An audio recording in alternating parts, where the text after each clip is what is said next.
Assalamualaikum warahmatullahi wabarakatuh. Bismillahirrahmanirrahim.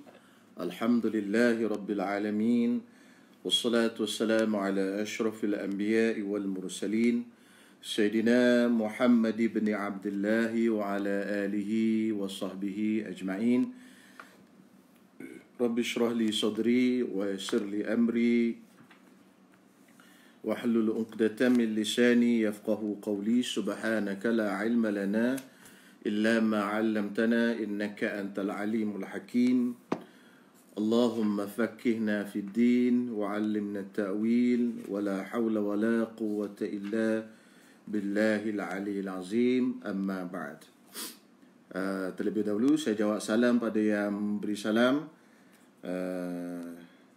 Waalaikumsalam warahmatullahi wabarakatuh. Yang bagi salam Tuan Cino, Latif, Saudara Akmal Putih dan lain-lain, insyaAllah. Baik, malam ni seperti biasa kita sambung kepada kitab Safinatun Najah. Kita sambung dan masuk kepada fasal yang seterusnya. Seperti biasa, tuan-tuan semua, kalau ada apa-apa persoalan, tuan-tuan boleh tulis, maupun persoalan yang berkaitan dengan tajuk yang kita bincangkan malam ni, ataupun tajuk-tajuk yang sebelum ni, ataupun perkara-perkara lain lah. InsyaAllah saya cuba selesaikan apa benda kemusykilan tuan-tuan semua. Baik, malam ni kita akan mulakan dengan fasal membabitkan ataupun yang berkaitan dengan tayamum. Tayamum ni tuan-tuan semua, satu keringanan yang Allah Subhanahu Wa Taala berikan kepada kita tatkala kita tidak mempunyai air untuk digantikan daripada ibadat bersuci, iaitu mandi wajib dan juga wudu. Jadi tayamum ni dia ganti mandi wajib dan juga ganti daripada wudu. Dua tu saja. Jadi tayamum tak boleh ganti untuk membersihkan najis. Sebagai contoh, badan kita ada najis, tiba-tiba tak ada air nak bersihkan najis, kita tayamum, itu tak boleh. Tayamum ni dia hanya ganti untuk membersihkan apa benda bersuci daripada hadas kecil dan hadas besar, ataupun dengan bahasa mudah, ganti daripada mandi wajib dan ganti daripada wudu. Itu dua tu. Jadi dalam situasi kita tak boleh berwudu, dalam situasi kita tak boleh nak bertayamum, tak boleh nak mandi wajib, maka kita diberikan kelonggaran oleh agama kita, iaitu untuk kita bertayamum. Baik. Jadi di sini disebutkan, kita tengok dalam matan kitab kita ni, asbabut tayammumi salasatun. Sebab bagi mengharuskan tayamum, maknanya yang membolehkan kita bertayamum, ada tiga. Jadi maknanya disebut di sini ada tiga. Sebahagian kitab yang lain ada yang sebut lebih banyak lagi, ada yang sebut sampai 5, ada yang sebut sampai 8 dan sebagainya. Cuma untuk kitab kita yang ringkas, yang kecil ni, Safinatun Najah, untuk permulaan bagi kita memahami ilmu fardu ain dan ilmu-ilmu asas agama, maka cukuplah kita berdasarkan kepada kitab ini. Ahlan wa sallam Ustaz Syukri bin Umar. Ustaz tengok ni segan pula kita ni. Okay, baik. Jadi tuan-tuan semua, sebab bagi tayamum ada tiga. Yang pertama, kata musannif, kata pengarang, faqdul ma'. Yang kedua, wal marad, sakit. Yang ketiga, wal ihtiyaju ilaihi li'atashi hayawanin muhtaramin. Okey. Jadi kata pengarang, sebab bagi membolehkan seseorang itu bertayamum ada tiga. Okey, mengikut kitab ni lah ada tiga. Jadi ada juga kitab lain yang sebut sampai 5 dan sebagainya, seperti yang saya sebutkan tadi. Jadi sebab yang pertama disebutkan di sini faqdul ma', yakni tidak ada air. Tidak ada air. Air itu tidak ada. Jadi untuk dalam masalah tidak ada air, ulama membahagikan kepada tiga situasi. Situasi yang pertama, kita yakin tak ada air. Situasi kedua, kita zon ataupun waham, sangka, tak pasti, kan? Mungkin ada air, mungkin tak ada. 50 atau 70 30 atau 80 20 terpulang. Maknanya tak sampai had yakin kata tak ada air. Itu situasi kedua. Situasi ketiga, kita yakin ada air. Okey, ada 3 situasi. Dalam masalah tak ada air ni ada 3 situasi. Situasi pertama, kita yakin tak ada air. Okey. Situasi kedua, kita was-was, zon, waham, syak, zon, waham, ada air atau tak ada air. Mungkin ada air, mungkin tak ada air. Situasi ketiga, kita yakin tak ada air. Maka dalam 3 situasi ini dia berbeza hukum.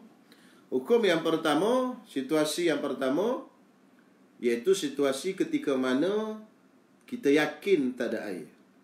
Macam ni, kita tak perlu lagi cari air. Tak wajib tolak cari air. Maksudnya kita boleh terus untuk bertayamum. Situasi kita misal kata macam ni. Radio atau televisyen ataupun internet yang kita percayai, maklumat sah yang kita yakini, umumkan kawasan Selangor, satu Selangor ataupun kawasan satu Gombak ini, ataupun kita kata Selangor lah senang, mudah nak bahas, nak bagi mudah contoh, satu Selangor air tak ada. Jadi kita terima maklumat itu dan kita yakin di sekitar kawasan kita pun tak ada air, semua tak ada air, kering kotang semua. Maka dalam situasi yang pertama ini kita yakin, memang yakin tidak ada air, maka dalam situasi ini kita boleh terus tayamum. Okey, situasi pertama terus tayamum. Situasi kedua, kita rasa macam ada air, rasa macam tak ada air. Okey, zon ataupun syak ataupun waham, maka dalam keadaan ini wajib dia cari air. Contoh, rumah kita tak ada air, tapi kita rasa macam surau rumah kita ni ada air. Okey, maka wajib kita pergi cari air ke sana. Pasal apa? Pasal kita 50-50. Tetapi setakat mana yang wajib kita cari air tu? Adakah kita kena pergi cari sampai ke Johor? Kan? Dia kena ada had dia. Setakat mana had dia? Bila mana kita 50-50 ni, setakat mana had dia? Maka ulama kata hadnya iaitu dipanggil haddul ghaus. Haddul ghaus maksudnya, kalau orang tu duduk di padang pasir, ada orang nak rompak dia, dia menjerit, "Oh, tolong!" Suara itu sampai kat mana? Ghaus, pertolongan. Jadi sepelaungan dia panggil, ya. Jadi lebih kurang ulama kata 300 hasta. Jadi dengan kiraan sekarang lebih kurang 150 meter. Jadi kita wajib cari dalam lingkungan 150 meter. Kan? Kalau surau kita dengan rumah kita tidak sampai 150 meter, kita kena cari, pergi surau. Kita faham, kita sangka ada air di surau, kita pun pergi cari kat surau. Betul, kolah ada. Itu wajib. Kalau surau tu tempat kita rasa tadi tu lebih daripada itu, itu perbahasan apa benda termasuk dalam tempat yang kita tidak wajib pergi cari air. Sebab apa? Sebab dia lebih daripada 150 meter. Situasi yang ketiga, kita yakin ada air. Yakin ada air. Tetapi air itu berada lebih daripada jarak haddul qurbi. Haddul qurbi istilah dia. Apa haddul qurbi? Jarak dekat. Apa makna jarak dekat? Jadi ulama kata lebih kurang haddul qurbi ni, kalau orang dulu berhenti pacak kemah dia, orang musafir dulu di zaman pada pasir dulu, dia pacak kemah dia dan dia akan pergi cari kayu api. Jadi dia akan keluar pergi cari kayu api untuk nyalakan api pada waktu malam. Jadi kawasan dia akan pergi, biasanya orang Arab ni dia akan pergi dalam kawasan haddul qurbi. Dia tak pergi jauh. Jauh sangat takut sesak apa semua. Jadi haddul qurbi itu kebiasaan orang Arab mencari kayu api ketika mereka pacak kemah. Gitu.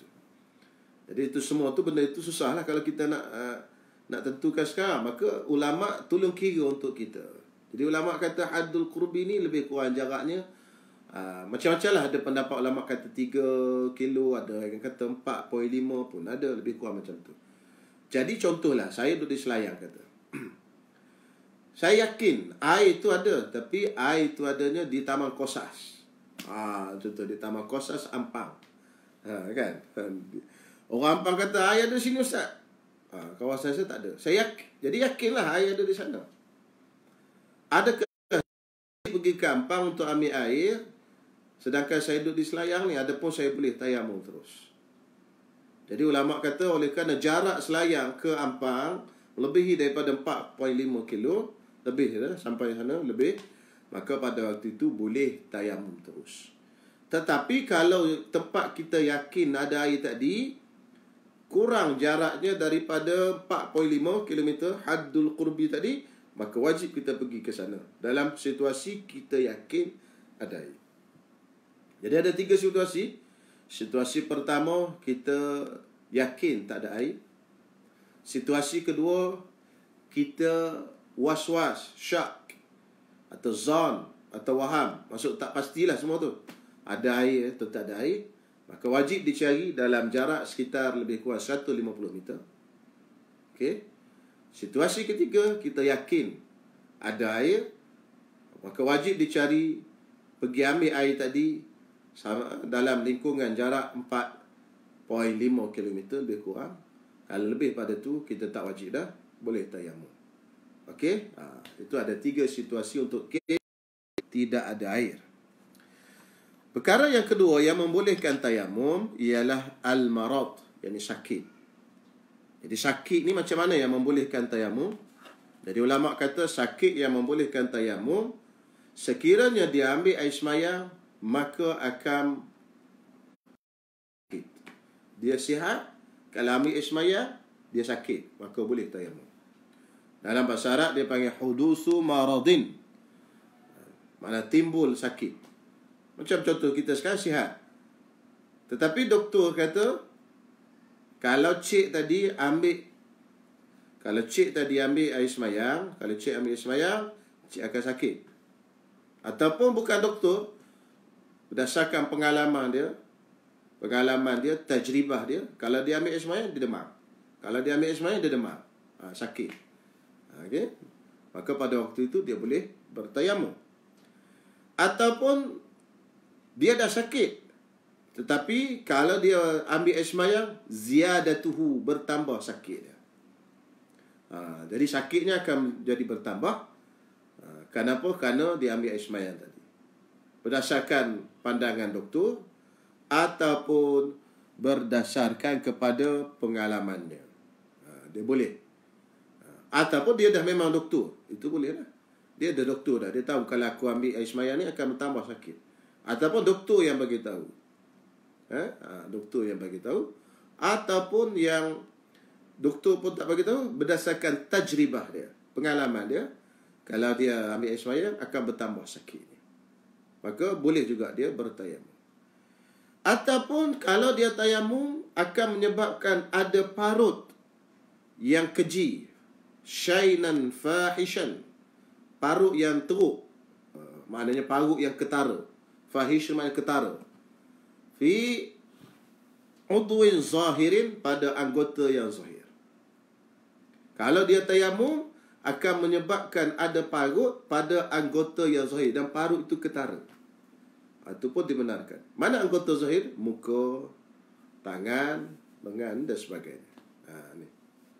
Kalau parut, tapi parut itu pada anggota batin, badan, kaki, pohon dan sebagainya, ini tak ada masalah. Doktor kata kalau awak tayamum, kalau awak ambil air semayang, akan tinggal parut, kesan. Tapi kesan tu di mana? Kesan tu di luka kita. Di mana lukanya? Kan? Ataupun kalau kita kata ambil mandi wajib lah, senang. Kalau awak mandi wajib, akan menyebabkan ada parut yang ketara di bahagian badan awak ni, dalam ni. Kan? Akan timbul parut. Akan menjadi timbul parut. Tapi ini di anggota yang batin, anggota yang dalam, bukan zahir. Ini tak boleh tayamum. Kerana pasakih parut saja. Okay? Jadi kenapa? Kerana yang dibenarkan untuk kes parut tadi, parut hanya untuk parut yang fahish, parut yang ketara. Kalau setakat kecil-kecil, lubang kecil tu tak ketara, kan? Parut yang ketara pula di anggota yang zahir, muka dan tangan. Okey. Jadi Islam ni kan agama yang mementingkan maruah. Salah satu daripada kulliyat, perkara yang perlu kita jaga ialah hifzul ird, menjaga maruah.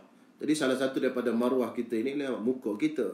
Jadi sebab itu diambil kira juga parut. Kenapa? Kerana dia mencacatkan maruah kita, mungkin menjatuhkan air muka kita dan sebagainya. Jadi pada waktu itu dia termasuk dalam perkara yang dibenarkan syarak untuk bertayamum. Okey, 2. Jadi kita nak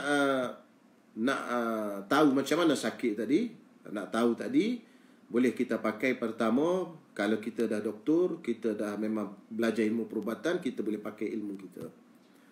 Ataupun kita boleh tanya doktor, ataupun berdasarkan tajribah, berdasarkan pengalaman. Boleh juga di sisi Ibn Hajar, tapi Imam Ramli kata pengalaman tak boleh. Khilaf lah, tapi kita ambil itulah, senang, pengalaman boleh. Okey.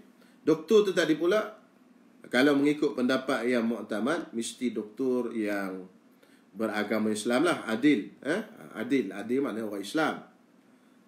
Orang Islam, akil baligh, dan tidak melakukan dosa, adil. Tetapi ada juga ulama yang kata dalam bab ini boleh diterima perkataan doktor yang fasik dan juga orang kafir, dengan syarat kita percaya apa yang dia cakap. Sama macam kita cerita dulu bab tengok anak bulan. Untuk sabit satu negeri, satu kawasan yang di bawah pemerintahan raja tersebut, hakim tersebut, ada 2 saja, iaitu melalui tengok anak bulan. Kalau tak nampak anak bulan, melalui cukup 30 hari bulan Syaban. Itu untuk secara umum.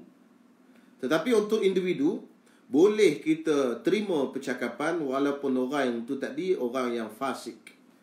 Orang fasik dia kaki minum arak, dia tak semayang. Tiba-tiba dia bagi tahu, dia kata aku tampak anak bulan tadi. Dan kita percaya, dia kata walaupun orang ni tak semayang, tetapi dia ni bila bercakap, dia cakap betul. Dia tak akan bercakap bohong. Cuma dia tak semayang je. Kita percaya apa yang dia cakap, maka kita boleh terima dan wajib kita puasa. Bila kita percaya tadi, wajib kita puasa atas diri kita saja. Atau orang lain tak wajib. Pasal apa? Pasal dia untuk khusus saja. Untuk umum masyarakat, 2 saja, iaitu yang pertama, tengok anak bulan. Kalau tak nampak, cukupkan bulan Syaban 30 hari. Itu dalam mazhab Syafi'i. Sama dalam kes ni, kan, pada asal tak boleh. Tapi kalau hati kita rasa kita yakin dan percaya kat doktor ni, walaupun dia fasik, tak semayang, walaupun dia jenis kafir, tapi kita percaya kepada dia dalam bab ilmu perubatan ni, boleh kita terima juga. Tidak semestinya doktor itu yang beragama Islam dalam pendapat ini, insya-Allah. Yang ketiga yang membolehkan bertayamum ialah al-ihtiyaju ilaihi, kita berhajat kepada air, li'atashi hayawanin muhtaram, kerana dahaganya hayawanin muhtaram, hidupan yang dihormati. Hayawan kita terjemah hidupan, sebab bukan binatang saja, asal pada kataan hayyun, hidup, hayatun, hayawanun, yang hidup. Jadi binatang ataupun benda-benda hidup yang muhtaram, yang dihormati, maknanya yang dipelihara, yang dijaga nilai darahnya dalam agama. Itu muhtaram. Maksudnya kita dilarang untuk membunuhnya, dilarang untuk kita membunuhnya. Itu dipanggil haiwanun muhtaram.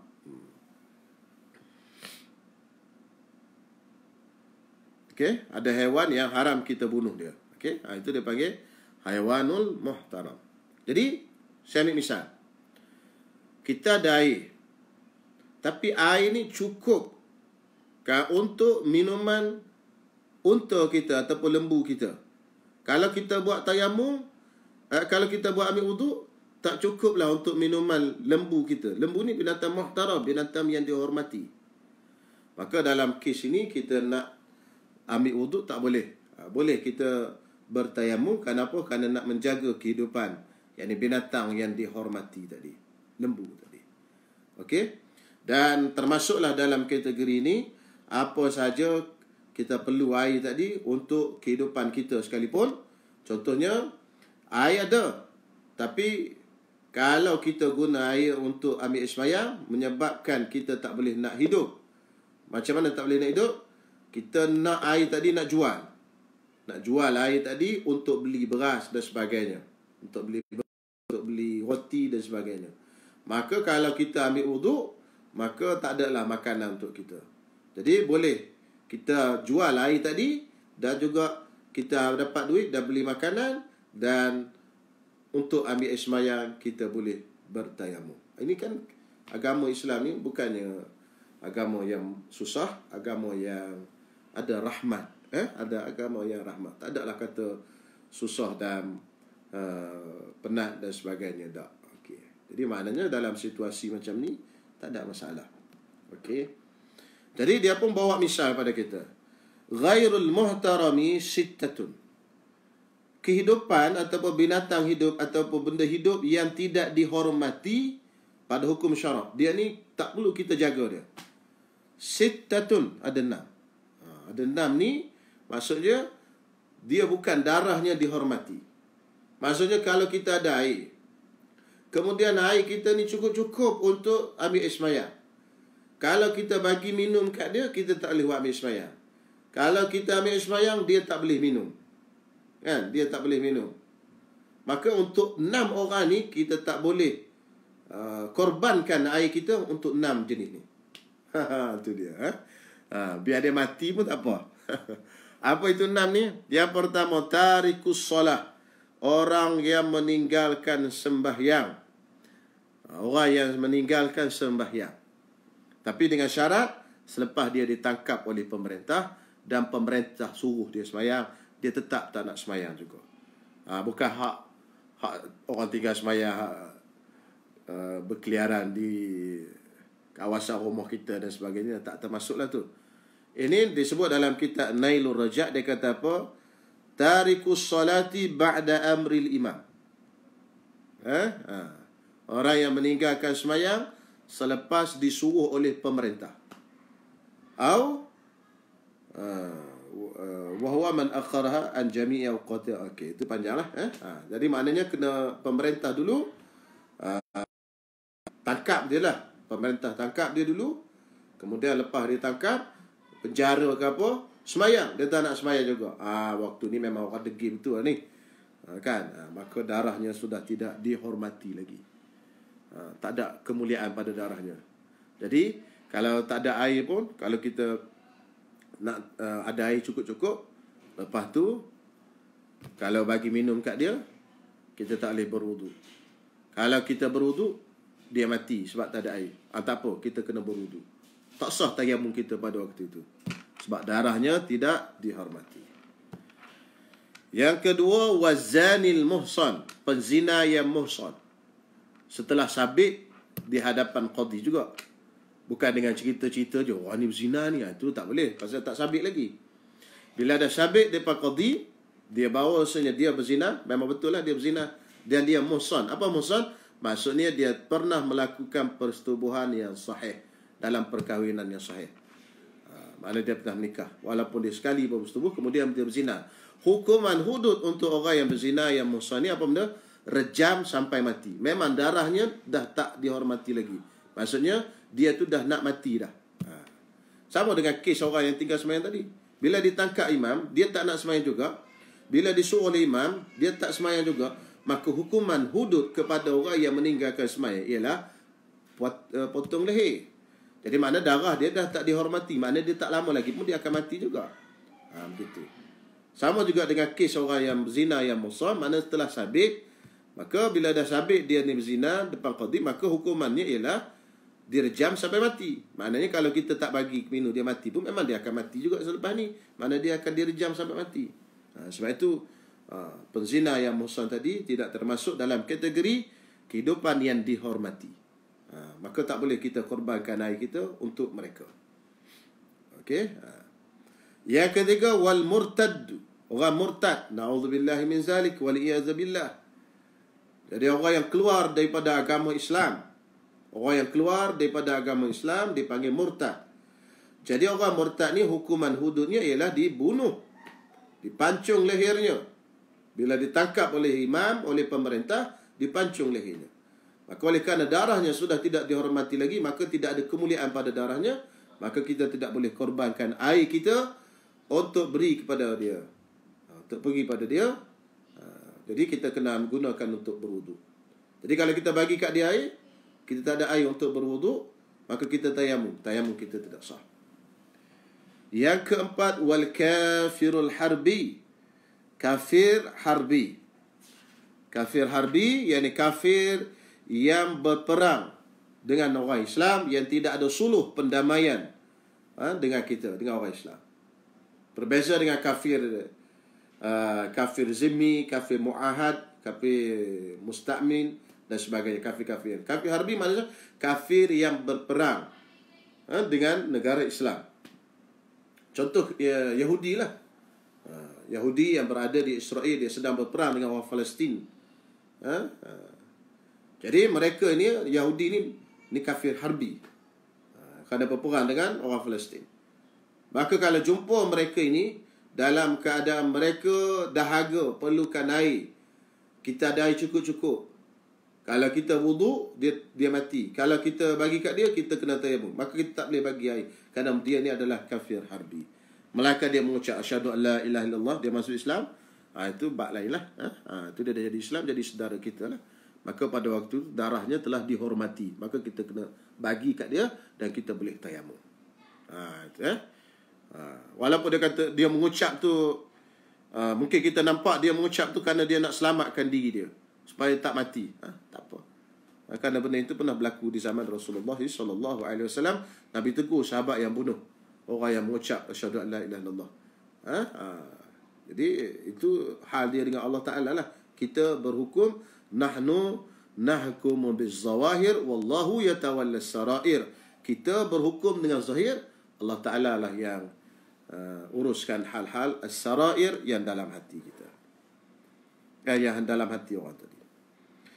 Kemudian yang kelima, binatang yang tidak dihormati ataupun kehidupan yang tidak dihormati, al-kalbul aqur.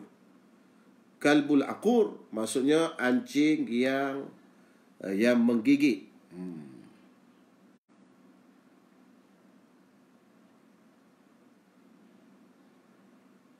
Okey. Anjing ni dia ada 3 jenis anjing, Satu, anjing yang gigit orang, anjing gila. Ni dia panggil kalbul aqur. Satu lagi, anjing yang ada manfaat yang kita gunakan untuk berburu. Satu lagi, anjing yang tak ada manfaat, tak ada mudarat. Okey? Jadi yang al-aqur tadi ni, yang menggigit tadi ni, walaupun dia ada manfaat, dia anjing berburu dan sebagainya, boleh dibunuh. Anjing yang boleh dibunuh.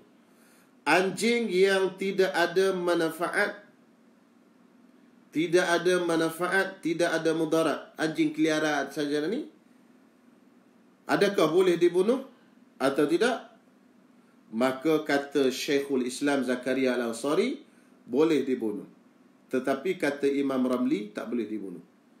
Anjing yang berkeliaran di dalam kawasan taman kita, dia tak ada manfaat, tak ada mudarat. Tak ada manfaat, tak ada mudarat. Jadi yang tak ada manfaat, tak ada mudarat ni khilaf ulama. Syekhul Islam Zakaria Al-Ansari kata boleh bunuh. Imam Ramli kata tak boleh bunuh. Jadi sesuai dengan pendapat kita duduk di bandar ni, pendapat Imam Ramli lah.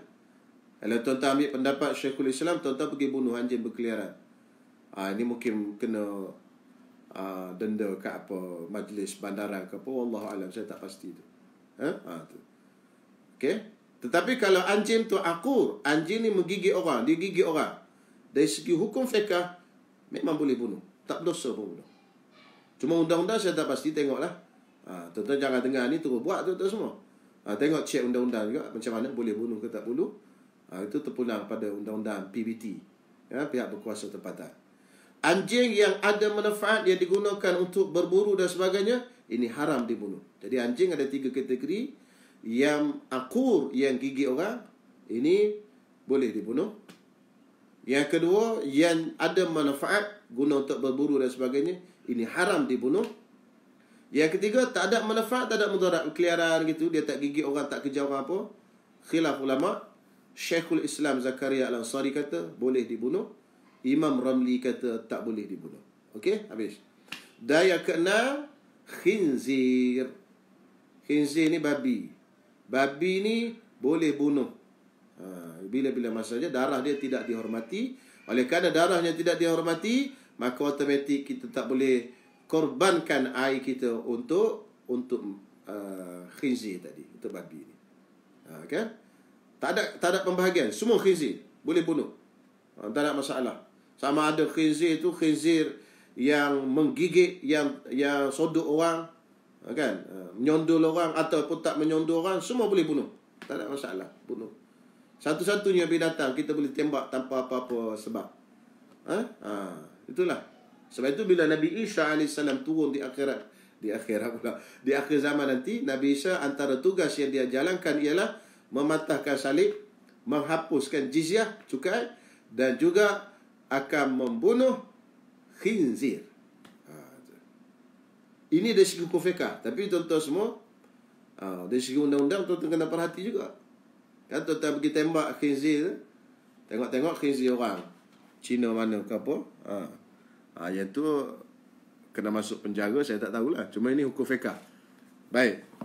Jadi oleh kerana 6 jenis ini, darah mereka tidak dihormati pada syarak, darah mereka halal dibunuh, maka kalau kita tak bagi air untuk mereka dan biarkan mereka mati pun tidak menjadi satu kesalahan. Dan kalau kita beri juga air kepada mereka dan kita tayamum, maka hukum tayamum kita tidak sah. Kerana apa?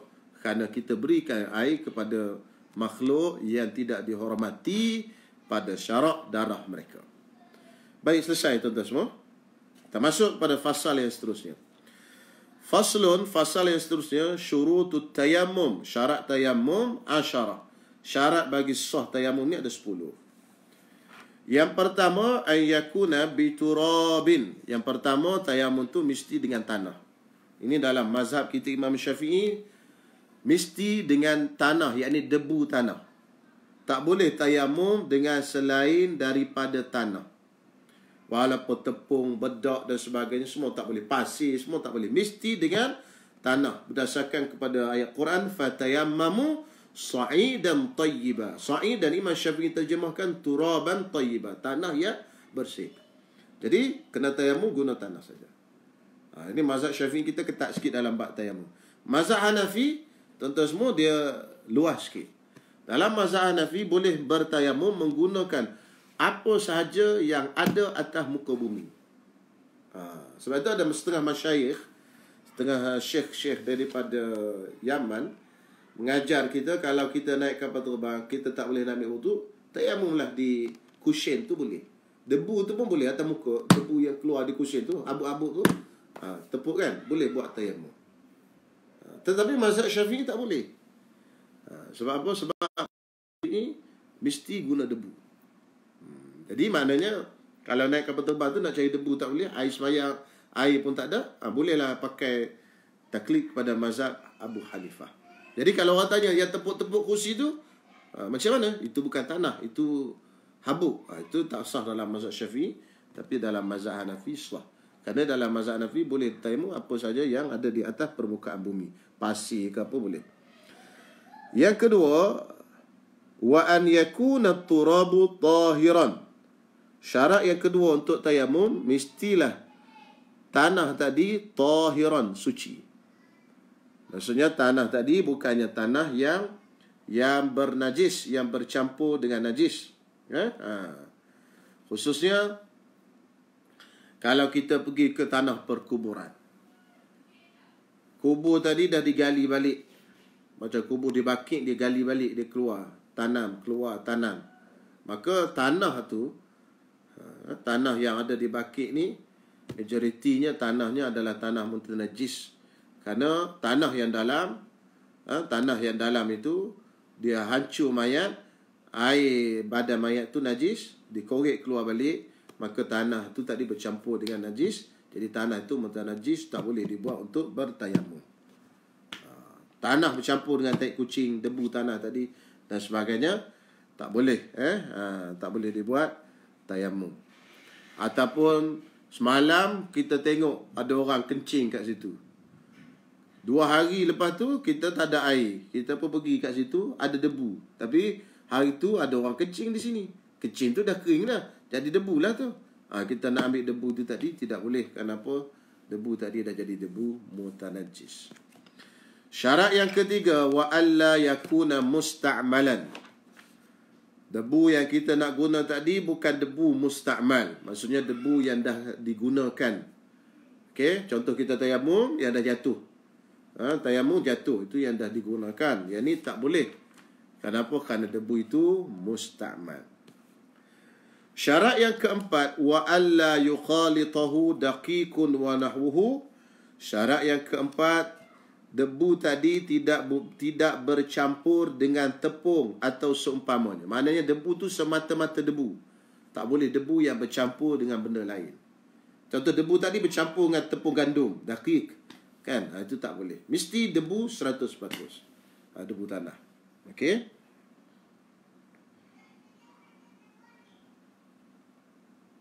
Syarat yang kelima, wa an yaqsidahu. Ini payah sikit. Maksudnya syarat yang kelima, maksudnya kita qasakkan debu tadi semasa pindah. Okey? Qasakkan debu tadi semasa pindah. Mana kita niat nak pindah debu tadi. Jadi kalau kita berjalan-jalan, contoh jalan-jalan naik motor pun, lepas tu datang angin, bung kena muka kita. Lepas tu kita balik ke rumah, tak ada air. Elok ada debu kat muka ni, kita pun sapu terus kat muka kita, kan? Itu tak boleh. Pasal apa?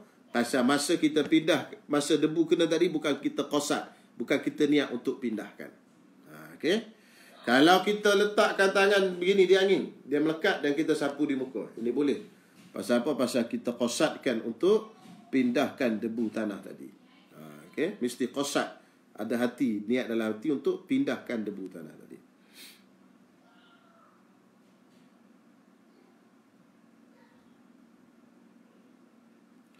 Yang ke mana tadi? Syarat yang ke-6, wa an yamsaha wajhahu wa yadayhi bi darbatain.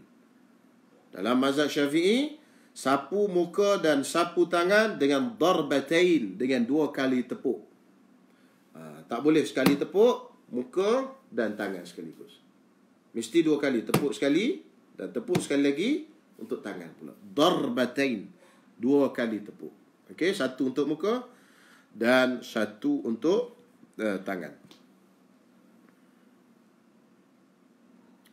Syarat yang ke-7, wa an yazilan najasata awalan. Syarat yang ke-7, mestilah wa an yuzila, yazila pula. Wa an yuzilan najasata awalan. Yang pertama, yang ke-7, hendaklah dia menghilangkan najis dahulu sebelum dia bertayamum. Okey. Jadi saya baca sikit dalam syarah dia, Nailul Rajak, dia kata apa?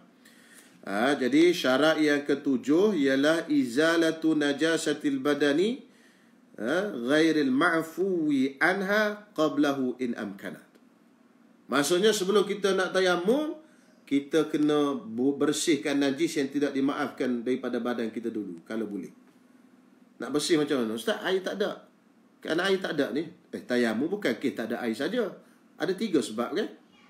Pertama, tak ada air. Yang kedua, sakit. Yang ketiga, ada haiwan yang berhajat perlu, kan? Jadi mungkin kes dia sakit, tak boleh pakai. Tapi ada najis, di sini boleh basuh. Dia pun dia tak boleh pakai air. Jadi kena basuh dulu. Kan? Di anggota wuduk dia tak boleh pakai air. Cuma di tempat najis tadi boleh basuh. Jadi basuh dulu. In amkanat, sekiranya dia mampu. Okey, kalau tak mampu, fayasihu tayammumuhu ma'aha inda ibn Hajarin. Kalau tak boleh nak basuh najis tadi, maka sahlah tayamumnya walaupun ada najis di sisi Ibn Hajar. Kemudian di sisi Ibn Hajar sah. Tetapi di sisi Imam Ramli tidak. Okey. Imam Ramli tidak sah. Maka timbul daripada khilaf antara Imam Ramli ni, bersihkan najis tak bersihkan najis. Seorang lelaki yang masuk agama Islam, misal, lepas dia masuk agama Islam seminggu, dia pun mati, belum sempat lagi bersunat. Maka di bawah kulfah dia tadi ada najis. Kita mandikan jenazah, maka tak boleh nak bersihkan betul-betul di bawah kulfah tadi, pasal ada najis. Nak sunatkan tak boleh, haram sunatkan mayat. Lalu macam mana? Lalu mandikan mayat tu tadi. Mandi dulu mayat. Ataupun tayamum terus dulu baru mandi, boleh juga.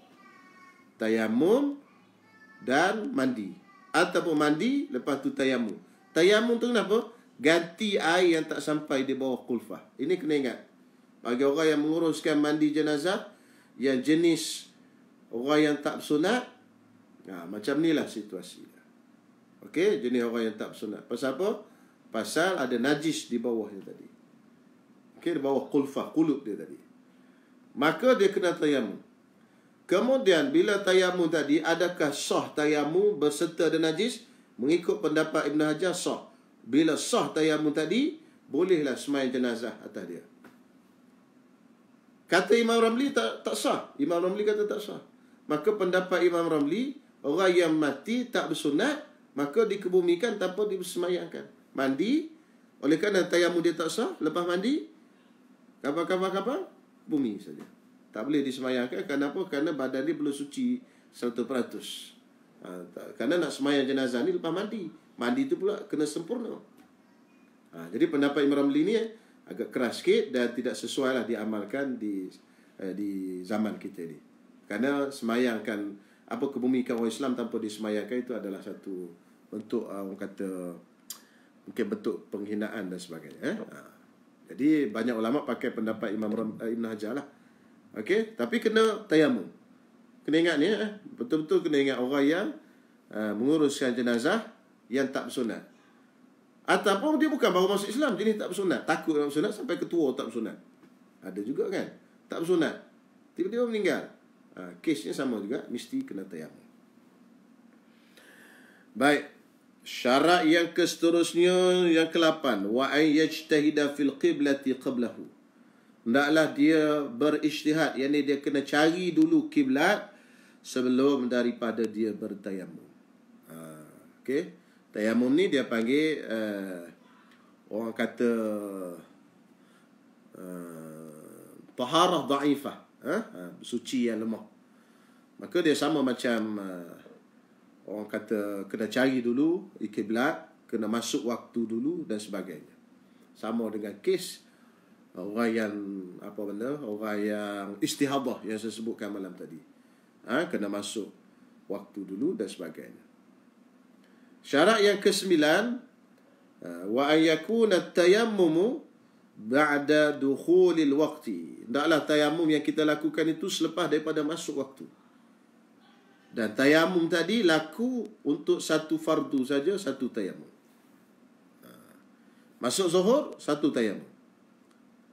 Habislah satu fardu itu saja. Sunat boleh buat banyak, tapi bergantung pada niat juga. Nanti kita akan bahaskan di dalam bab niat nanti.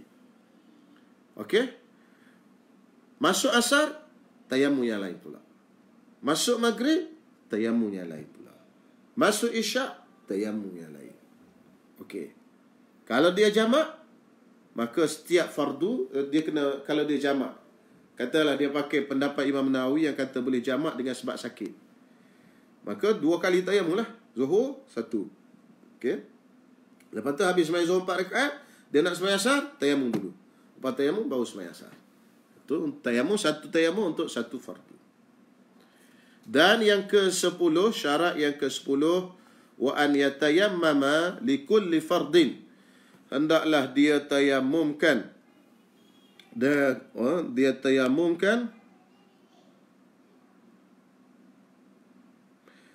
tayamumkan, untuk setiap fardu. Okey, setiap fardu. Jadi at-tayammumu likulli fardhi 'ainin fala yujma'u baina salatai fardin bitayammumi wahidin wala baina tawafaini fardaini. Jadi dia tak boleh himpunkan di antara dua sembahyang dengan satu tayamum, dua sembahyang fardu, dan juga dua tawaf yang fardu, tak boleh dengan satu tayamum. Okey. Kalau sembahyang Jumaat dia jadi khatib. Khatib tu khutbah tu fardu, satu tayamum. Dia nak turun sembahyang Jumaat, kena tayamum yang lain pula. Jadi kes kalau khatib dua tayamum. Okey? Tu dia tak boleh pasal dua fardu yang berbeza. Jadi setiap fardu dia kena tayamum. Fardu ain. Kalau fardu kifayah tak apa. Contoh dia lepas sembahyang Zuhur, dia nak sembahyang jenazah. Okey, boleh. Sembahyang jenazah tu fardu kifayah, tak perlu tayamum yang lain. Yang tak bolehnya fardu ain saja. Jadi untuk fardu ain, satu fardu, satu tayamum.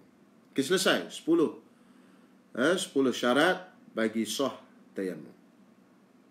Okey. Kemudian saya ingat nak habiskan tayamum pada malam ni. Tapi rasanya tak sempat juga habis. Panjang juga bab tayamum ni.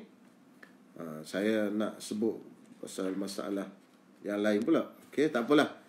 Masa pun dah lewat. Jadi kita sambung malam besok. Perkara yang berkaitan dengan rukun tayamum pula.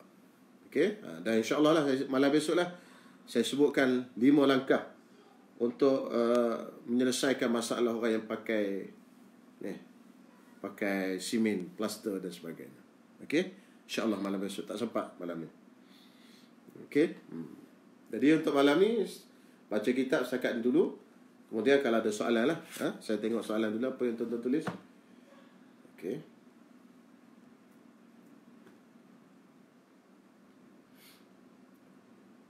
Tak ada soalan?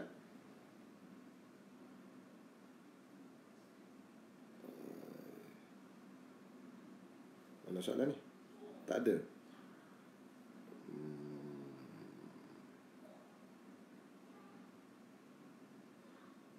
Ustaz mau pencerahan. Ada kelarangan berpuasa pada hari Isnin dan Khamis pada bulan Syaban kepada mereka yang tidak beramal berpuasa Isnin Khamis secara istiqamah di bulan-bulan lain.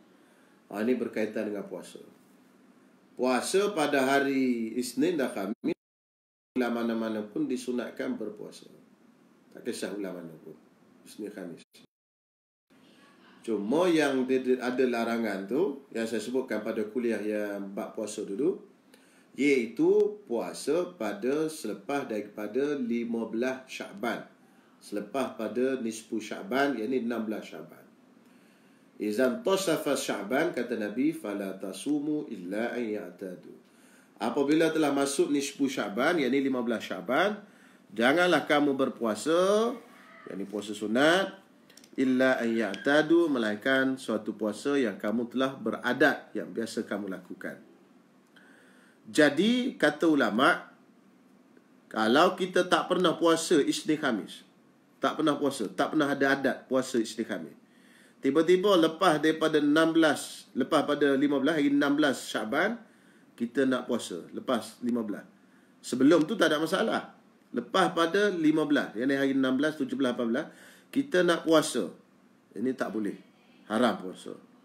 Kenapa? Kerana sebelum ni kita tak pernah puasa pun Isnin Khamis. Tetapi kalau kita pernah puasa Isnin Khamis, walaupun sekali, dalam seumur hidup kita sekali je kita puasa. Pernah puasa Isnin, pernah puasa Khamis. Dia kira dah jadi adat dah. Walaupun sekali pun dia jadi adat dah. Ingatlah ada. Aku pernah puasa dulu. Zaman muda-muda dulu sekali Isnin. Maka lepas 15 tadi, 16, 17 tadi, boleh puasa Isnin Khamis. Tak ada masalah. Okey? Itu. Ataupun kita tak pernah puasa pada sebelum tu tak pernah puasa. Isnin Khamis pun tak ada. Tak ada akulah. Tak pernah puasa. Tapi kita nak puasa juga hari 16, 17, 18, 19 Syaban tadi. Macam mana nak buat? Maka kita kena puasa hari 15 Syaban. Maka bila kita puasa hari 15 Syaban, kita boleh puasa 16, boleh puasa 17, boleh puasa 18. Tapi bila kita berhenti je 19 kita berhenti, 20 kita tak boleh dah. Macam tu.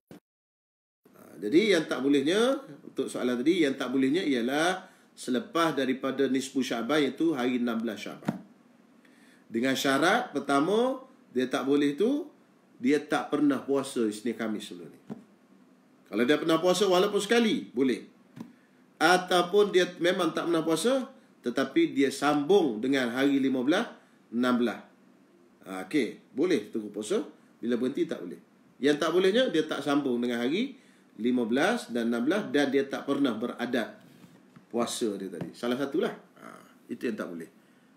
Kena faham. Jadi bukan kata sebulan bulan Syaban, tak. Lepas pada 15 Syaban. Hari 16.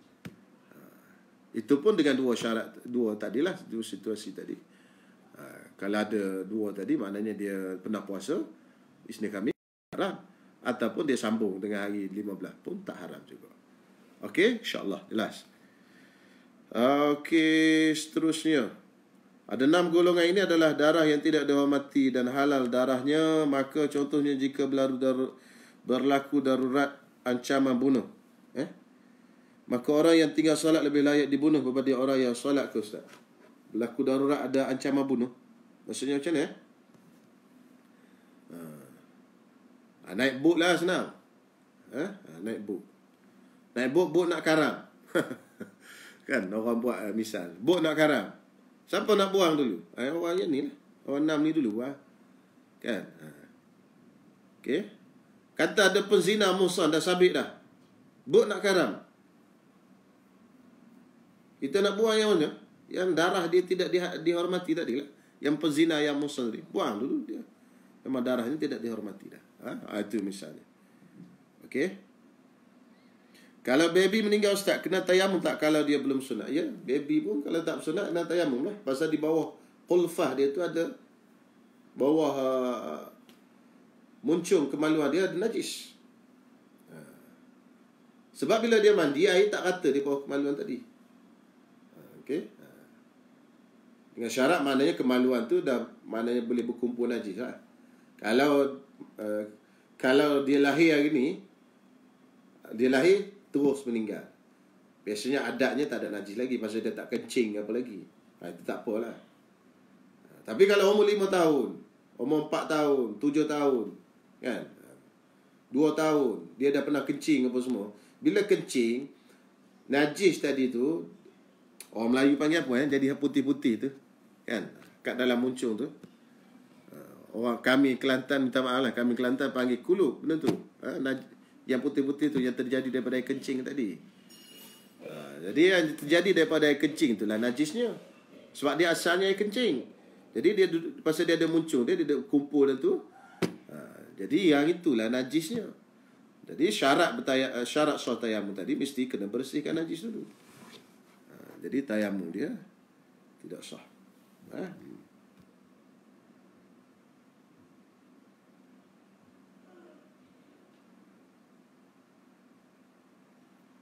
Tayamum untuk mandi wajib. Tayamum untuk mandi wajib. Macam mana tayamum untuk mandi wajib? Cuba jawab tuan-tuan semua. Tayamum untuk mandi wajib. Macam mana? Kena berguling dalam debu lah. Tayamum untuk mandi wajib. Tayamum untuk mandi wajib sama, sapu muka dan tangan saja. Okey? Tuan-tuan ingatlah, sampai ke kiamat pun anggota tayamum tu 2 saja, muka dan tangan. Tak ada anggota lain. Walaupun yang air tak sampai tu di kulub tadi, di kulfah tadi, tetapi yang tayamumnya di muka dengan tangan. Jangan tuan-tuan tayamum kat situ. Terkejut banyak tu. Okey? Jadi tayamum ini hanya tayamum untuk apa mana, mandi wajib ke, untuk wuduk ke, tayamumnya di muka dan di tangan. Itu saja. Jadi katalah orang ni berjunub, air tak ada, jadi ambil debu muka, ambil debu tangan. Untuk wuduk pun sama, untuk mandi wajib pun sama, tidak ada beza. Tayamum untuk wuduk dan mandi wajib. Baik, okey. InsyaAllah. Saya ingat tak ada dah soalan. Ada lagi kan saya terlepas? Okey, kalau tak ada dah, insyaAllah tuan-tuan semua. Rasanya hampir ke semua ada soalan saya jawab. Okey.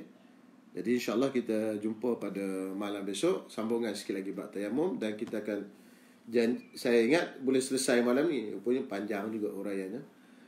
Jadi insyaAllah malam besok kita boleh selesaikan masalah bagaimana kalau aksiden berbalut apa benda, pakai belat, pakai simen dan sebagainya, macam mana kita nak berwuduk dan macam mana kita nak mandi wajib. Okey, insyaAllah. Jadi saya rasa setakat dahulu. Wallahu alam, mudah-mudahan ada manfaat apa yang kita bincangkan malam ni. InsyaAllah. Aqulu qawli hadha, astaghfirullahalazim. Assalamualaikum warahmatullahi wabarakatuh. Bismillahirrahmanirrahim. Alhamdulillahi rabbil alamin.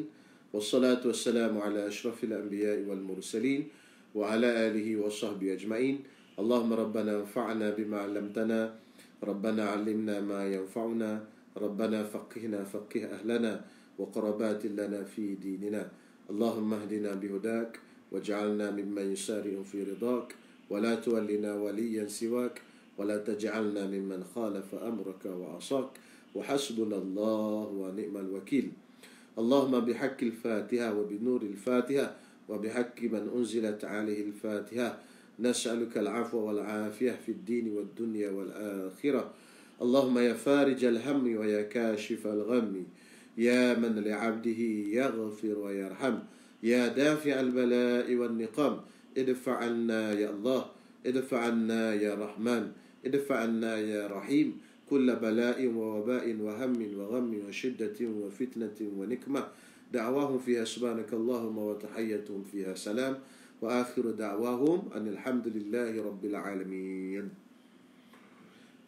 السلام عليكم ورحمة الله وبركاته.